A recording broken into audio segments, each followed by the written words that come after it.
네, 생명 나눔 마당 40일, 오늘 1일차입니다. 우리 첫 1일차 잘 보내고 계신가요?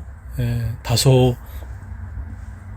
이 단어가, 상당히 좀 어색하고, 또 뭐 알겠는데, 좀 실천하기 좀 어려운 부분들도 있을 거지만, 우리가 작은 일에 충성된 자가 되어서 하나님 맡기신 일에 크든 작든 간에 하나님께서 우리에게 일을 감당했을 때 하나님께서 반드시 다음에 스텝을 알려주시고 다음에 길을 보여줄 믿습니다.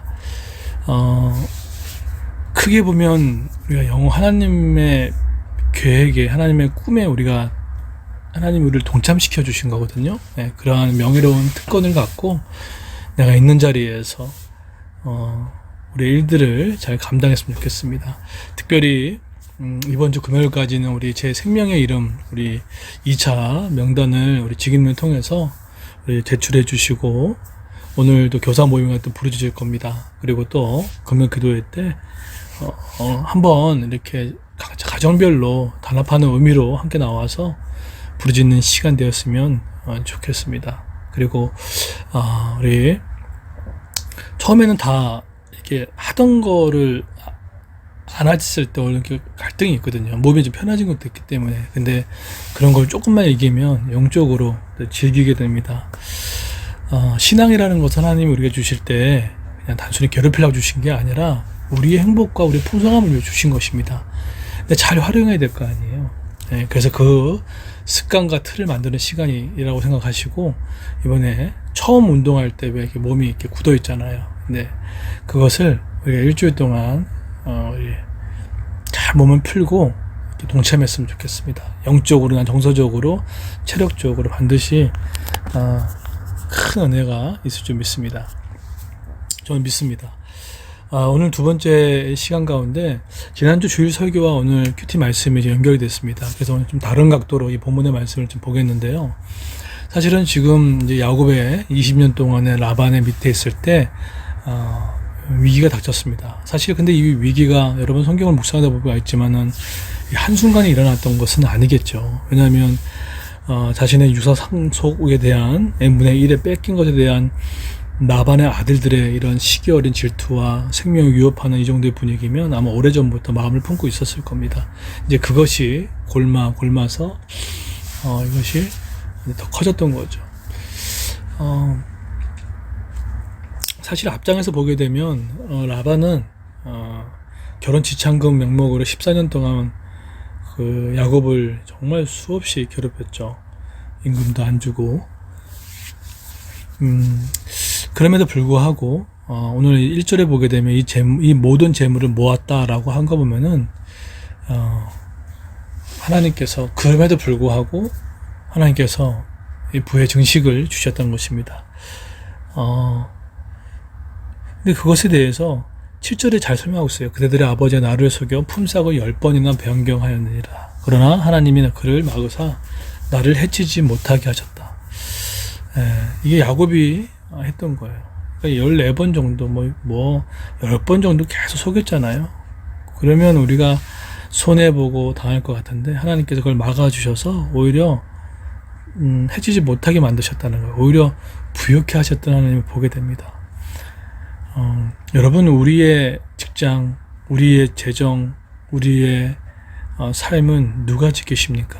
하나님께서 지켜주시는 거예요. 우리가 우리를 지키게 되면 매번 불안해요. 그리고 항상 긴장하게 되고, 긴장이 나쁘다는 것이 아니라 하나님께서 보호하여 주시고 지켜주셔야 될 수 있는 것입니다. 여러분, 그럴 때 있지 않습니까? 하나님이 없고 하나님과 멀어졌는데 막 일이 잘 됐을 때 마음이 편하던가요? 기분이 좋겠지만 뭔가 마음 가운데 불안불안하지 않습니까? 이거 일이 뭐 좀 터지겠다, 이런 마음들. 그런데 반대로 그렇게 막 좋은 일이 많이 있을 때 기도하고 말씀을 읽고 내가 엎드렸을 때 그것이 이렇게 자리 잡는 것들을 경험하게 될 것입니다. 그래서 이 기도의 말씀이 정말 우리의 중심을 잡는 것으로 필요하구나라는 생각들을 하게 됩니다. 자, 그러면 이런 야곱이 들었다가 오늘 이런 위기 가운데 지켜주신 하나님을 겨우 경험한 뿐만 아니라 두 가지 사명에 대한 제 확신을 갖게 됩니다. 3절을 보시면 여호와께서 야곱에게 이르시되 내 조상의 땅 내 족속에게 돌아가라. 내가 너와 함께 있으리라 하신지라. 여러분 잘 유추를 보십시오. 지금 그 야곱에게 첫 만났던 그곳으로 돌아가라고 얘기를 해요.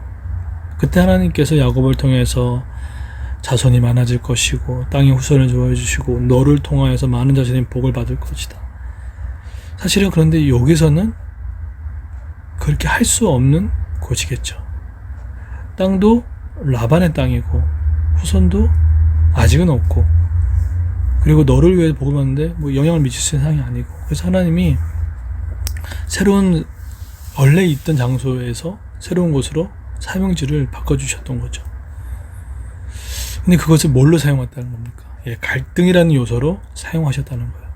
때로는 하나님께서 우리에게 사람의 갈등, 뭐 돈의 갈등, 관계의 갈등이 또 우리 마음에 쓰라리는 그런 마음이 막 쫀득쫀득해진 일들이 있을 거 아닙니까? 근데 그럴 때 그걸 통해서 하나님은 때로는 다음의 그 길과 다음의 뿔을 보여줄 때 할 때가 있습니다. 자, 그러면 오늘 영거포 돌아가라 라고 얘기를 하고 또 13절에도 나는 베델의 하나님이다. 사명의 근원진 하나님을 보고 돌아가라 라고 얘기를 합니다. 여러분 우리가 언제 어디로 돌아가야 될까요? 두 가지의 돌아감이 필요합니다. 여러분 다시 한번 예배에 돌아오십시오. 기도로 돌아오십시오. 말씀으로 돌아오십시오. 두 번째 돌아오면은 영혼 구원과 또 이웃들을 구제하고 섬기는 쪽에 돌아오십시오. 이것이 우리를 지켜주시는 거고 지켜주는 거고 이것이 하나님 우리를 부르신 첫 사명입니다. 아무리 좋은 일이 있고 아무리 바쁘고 뭐 하더라도 이것을 흔들리게 하지 마십시오. 그래서 이번에 생명 나눔 마당을 통하여서 다시금 돌아오십시오. 사명으로 돌아오십시오. 예배를 붙잡으십시오. 여러분 가정 가운데 다 건강할 수 없어요. 근데 한 사람이라도 잘 붙잡고 있으면 반드시 돌아오게 됩니다. 제가 알고 있는 어떤 그 군인 권사님이 계시는데 15년인가 20년 동안 교회를 다니는데 한 번도 남편이 집 앞에만 오고 더 이상 들어오지 않았어요. 근데 마음이 어떻겠어요? 그 남편도 힘들고 부인도 얼마나 힘들었겠어요. 그래서 맨날 눈물로 기도했던 기억들이 있어요. 근데 최근에 한 몇 달 전에 연락이 왔더라고요. 그 남편이 이제 교회 다니겠다고. 그런데 그러면서 또 뭐라고 하냐면 나 귀찮게 하지 말라고 그렇게 얘기를 해요. 그리고 예배 드릴 때 보면은 눈을 감고 있고 TV도 뭐 눈을 감고 있고 뭐 여러 가지 핸드폰 보고 있는데 그래도 그렇게 온 것도 감사하다는 거예요. 근데 여러분 그렇게 예배당에 발을 밟는 것은 하나의 깊은 뜻이 있는 겁니다. 깊은 뜻이 있는 거예요. 그래서 첫 번째로 우리 가족이 이방의 뜰에서 이제는 한 단계 넘어서 예배 뜰을 밟을 수 있게끔 내 사랑하는 사람이 이방의 뜰을 밟았으면 예배 뜰을 밟을 수 있게끔 이번에 생명 나눔 마당을 통해서 기도했으면 좋겠어요. 하나님의 말씀 위력이 있고 성령의 능력 위력이 있습니다. 맛봐야 될 거 아니에요. 그래서 이번에 우리가 사랑의 바자회를 하지만 그것은 본질이 아닙니다. 정말로 영혼의 뜰을 아닌 영혼의 심장부에 들어와서 하나님을 만났으면 좋겠습니다. 여러분 다시금 기도의 말씀으로 뜨겁게 하십시오. 놀더라도 영역을 잃어버리지 마십시오. 그리고 사명지로 다시 돌아오십시오. 그레이스 교회 사명에는 바로 영혼 구원과 바로 이웃을 섬기는 것입니다. 이것을 충성히 감당하는 생명 나눔 마당 우리 두 번째 시간 되기를 바랍니다.